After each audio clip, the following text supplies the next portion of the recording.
Yang pertama perlu diketahui bahwa naik turunnya iman di dalam beribadah itu sudah merupakan sunnatullah, dan itu bukan hal yang tercela selama ketika iman turun tidak kembali kepada hal-hal yang dimurkai oleh Allah.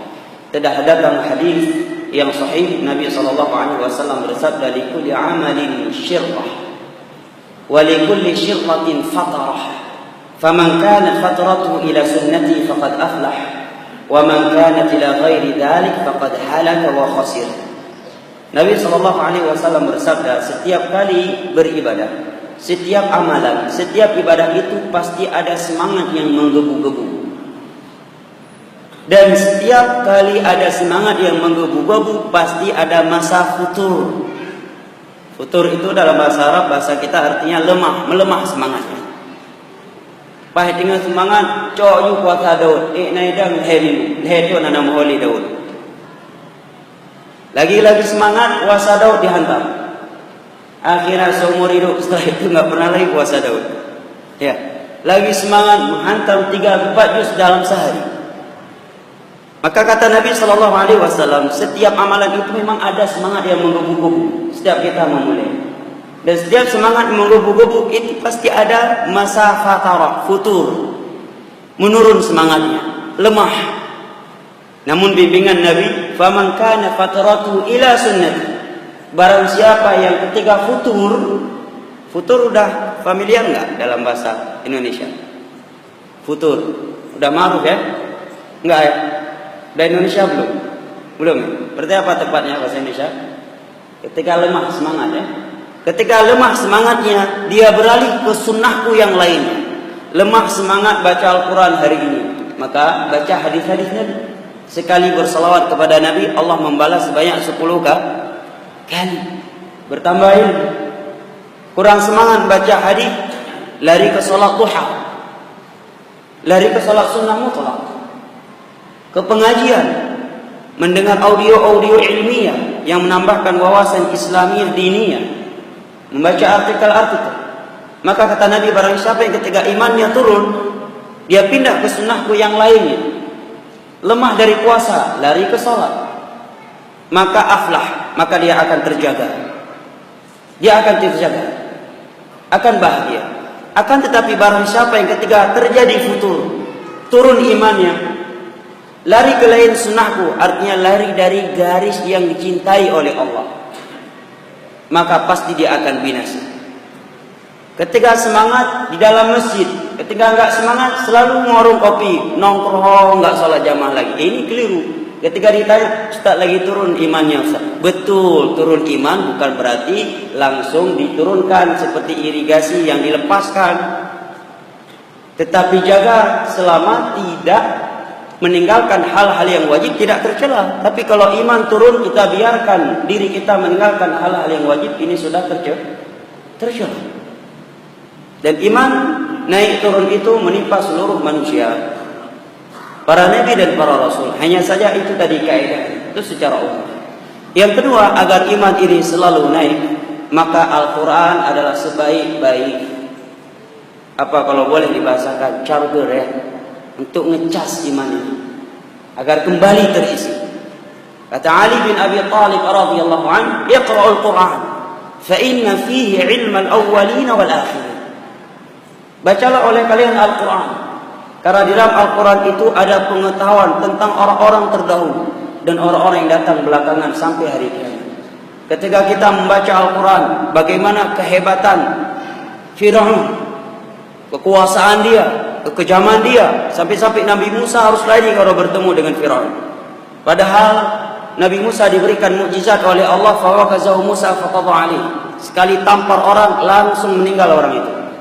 Tapi berhadapan dengan Fir'aun, beliau harus lari. Tetapi Fir'aun Allah tenggelamkan di dalam laut. Ini menghilangkan sifat sombong dari hati kita. Kemudian bagaimana kuatnya Jamrud, raja yang paling bengis, yang paling kejam dan paling kuat di dunia di masa Nabi Ibrahim. Allah matikan dengan seekor apa ya Pak? Onta? Sapi? Bukan, dengan seekor lalat yang masuk ke dalam hidungnya, tidak mampu dia cegah.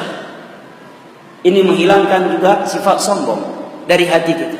Ketika kita membaca cerita Qarun yang Allah katakan inna Qaruna kana min qaumi Musa fabagha alaihi wa inna mafatihahu latanu bil usbati ulil quwwah إذ قال له قوم لا تفرح إن الله لا يحب الفارحين وابتغي فيما آتاك الله دار الآخرة ولا تنس نصيبك من الدنيا وأحسن كما أحسن الله إليك ولا تبغي الفساد في الأرض إن الله لا يحب الفساد.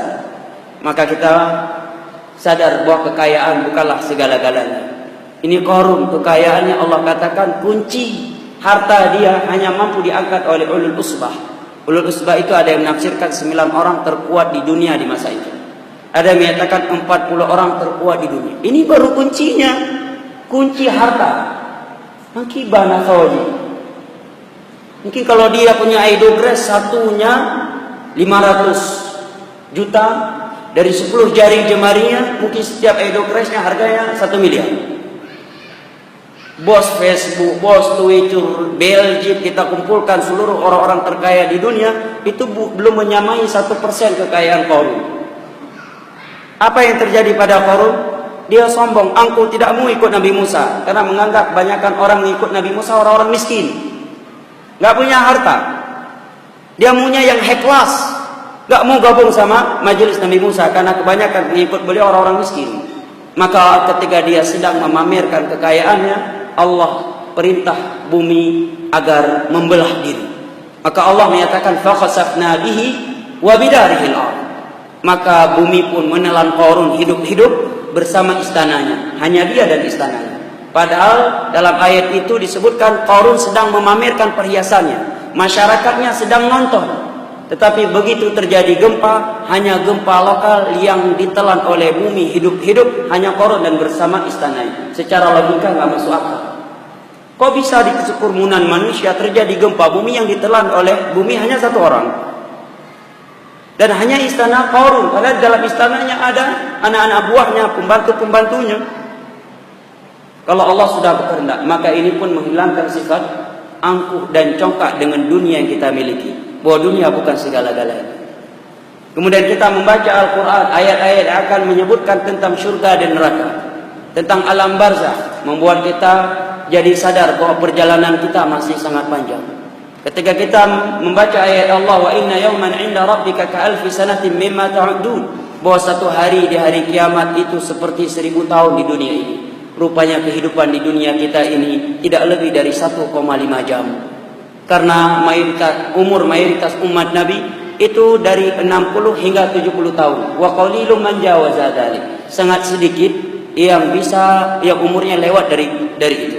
Berarti kalau kita kalkulasikan 60 hingga 70 tahun, sedangkan satu hari di hari kiamat paling pendek ya seperti 1000 tahun, kemudian kita bagikan dengan umur umat Islam ini yang mayoritasnya 60 hingga 70 tahun, berarti kehidupan kita di dunia tidak lebih dari 1,5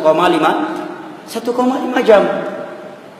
Kita kalau ada yang berkata, Bapak ada kesempatan 1,5 jam sebelum dipenjara dan sebelum KPK turun, apa yang kita buat? Akan kita kumpulkan segala bekal agar pas KPK turun berkasnya hilang.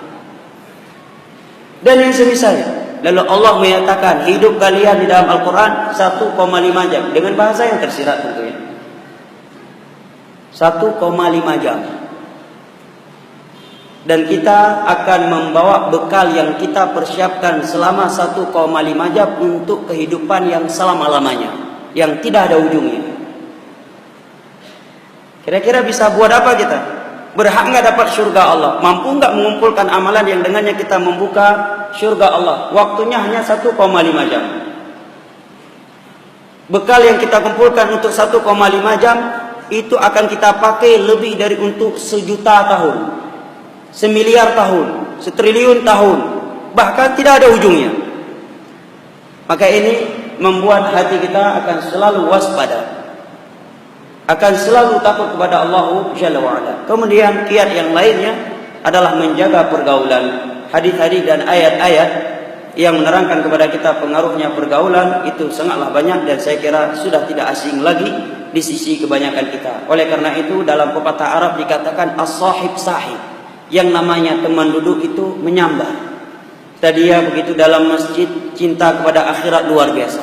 Merasa cukup sudah dengan kendaraan yang sudah ada, dengan rumah yang sudah ada. Begitu ngopi bareng sama si fulan, ala kang berenyo tak perlu pajeru tak bodoh.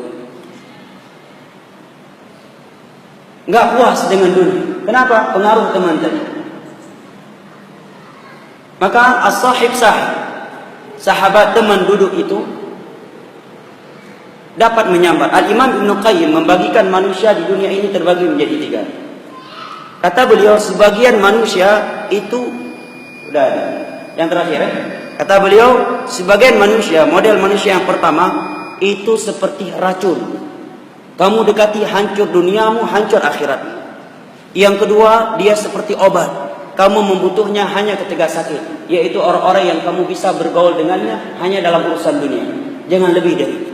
Yang ketiga, seperti gizi buat tubuh, yaitu orang-orang yang berilmu dan orang-orang saleh. Kamu selalu membutuhkan mereka untuk kebaikan dunia dan akhirat.